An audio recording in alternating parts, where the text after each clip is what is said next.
Kaylor Kevin, supporter of the cause. Kevin, thank you so much for the food. Had a really neat request. It was Blue by the Jayhawks. Of course, a song I've never heard and probably a song you've never heard, but a lot of people have heard it. And the reason why it excited me is because the way he described the Jayhawks as their sort of like local rock group reminded me of the Clarks, which is Pittsburgh's local rock group. If you live in Pittsburgh, everybody knows who the Clarks is, and I'm guessing if you live, I think it was Minnesota, Kevin, forgive me, same kind of thing, but I think the Jayhawks win if you look at their respective Spotify listens. Anyways, this song's really fun, so here we go. Kevin gave me an out. He said if that's too esoteric, then here's another option. I don't even remember it because I was gung-ho. Let's be gung-ho. After the cats stop. All right. E. That neat little riff that you hear is you just smash your ring finger down to make an A, and the reason we're using our ring finger is because you're going to go A up to B, right? It's an A shape, but you move it up 2 frets, so it's a B as long as you don't play the A string, which is what it is. So E,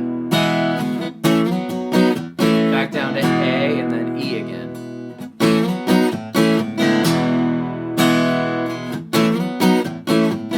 And that's the verse riff. That's it. There's 2 guitars. You can hear the other guitar, like the more rhythmy guitar, even more rhythmy than this one. Just do the A and not the B when the guitar lands back on A. So if it's all A, but boom, that A, it'd be all doo-doo, A, E, E. Doo-doo-doo, A, E, E. But that's no fun, so I can't imagine you want to do that. Okay, one more time. Notice that A happens on the up.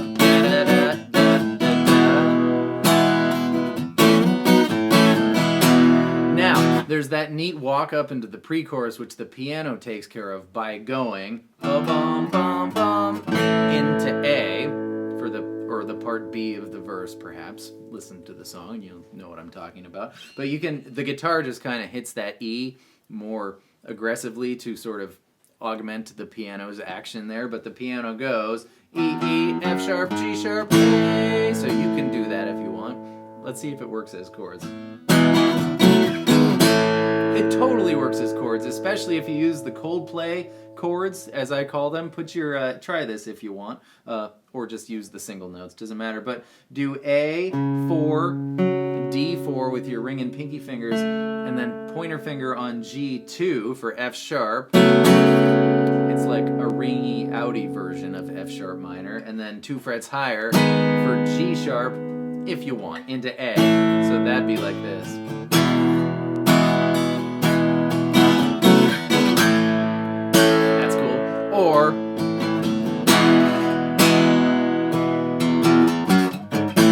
Or just nothing and just go to A. So, now that I've rambled on about that, here's what it would sound like. The last E. Just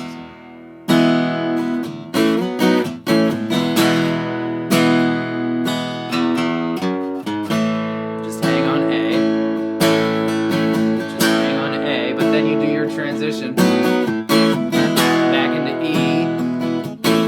And that one more time before we go into the next part. Was that as clear as mud? I hope it was, and not. I hope it was not. If you're familiar with this song, that should make total... I'll just do the whole thing once. Ready?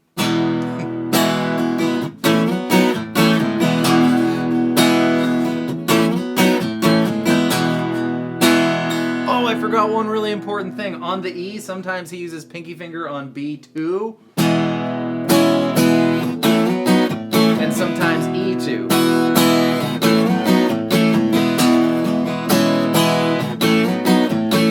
Here we go.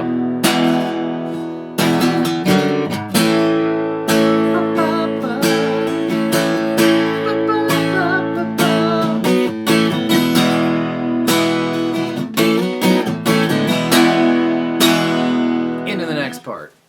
All right, pre-chorus into the chorus. So I guess we can call the other thing the B section of the verse. Anyways, or just part of the verse. All right, so it's going to be C sharp minor, starting on the A string, 4, 6, 6, 5. I haven't haven't done that in a while. C sharp minor, F sharp major. That's weird. It's supposed to be minor in the key of E, so this is a major too. Also, same change from That Thing You Do by The Wonders, best pop song ever written ever.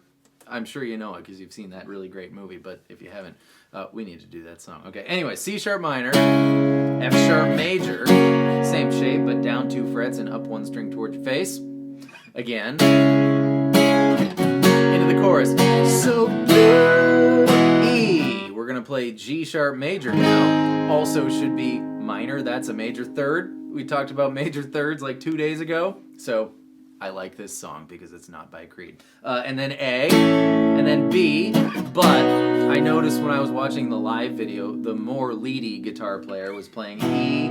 He was playing G sharp major like you'd play F with a C in the bass. So B1, G2, D3 with your pinky, and A3 with your ring finger. As long as you play neither, as long as you don't play neither E string, it's totally the right chord, but play it however you want. Whole bar chord, you know, just like that, doesn't matter. Anyways. G sharp major, see what happens when you hit the E string when you shouldn't. A, 1 fret higher, and B, second time. This time down to F sharp major, and then minor. So pre-chorus and chorus.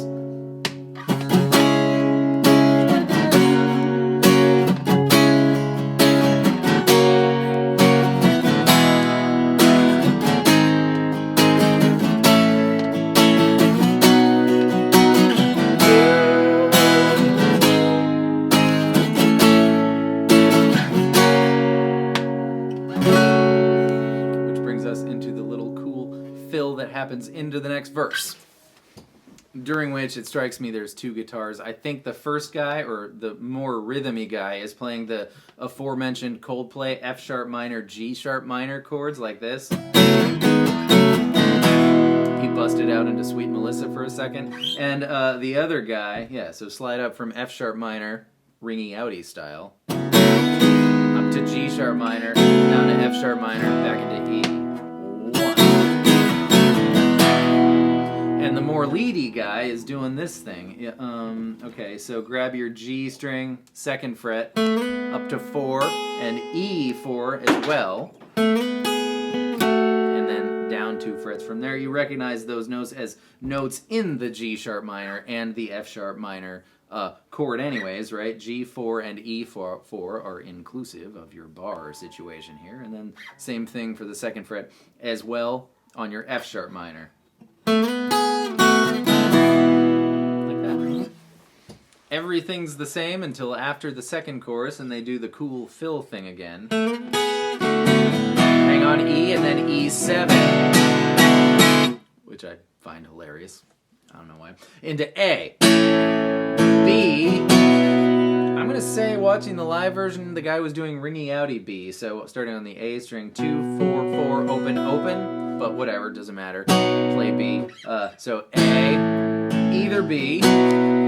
It's A, B, A, B, A, B, A, B, but the second A was F-shaped A with a ringy outy E string there. This is the theme of this song. So D7, G6, B5, open E, back to B, regular A, B, A, F-shaped, and ringy outy F-shaped B as well. So you can play A, B, A, B, A, B, A, B, select start any way you'd like, but that's what it looked like he did during the cool live version. That was so kind to be there so we could figure out the chords. A, B, A up here, B, A, B, A, B. Oh, this whole thing is funny because the bass is just hanging on A the whole time, which is fine during the A, but when you play the B, while somebody else is playing an A, look what note makes B, B7. B7 would be 2, 4, 2, 4, 2, right? And that G string, 2nd fret is an A, and in this context, 7 chords are really hilarious because they're like, here's a chord, Here's the new chord, but there's a note from the last chord. Isn't that cheeky of us? Yeah, but so the bass was the person who decided that it was a B7 chord in that instance, which I find just a really great thing to do. You could play B7. Doesn't matter. I've said enough about this part. I'm going to stop now. And that's it. Those are the pieces. The last chorus does its up to B more times because it's longer and doesn't go down to F sharp till the very last time. Whichever time that is, the third or fourth time.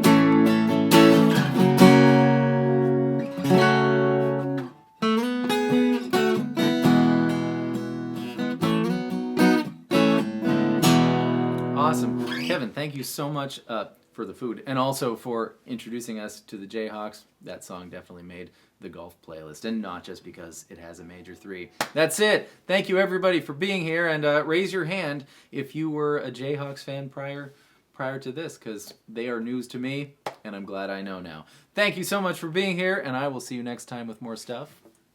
Goodbye.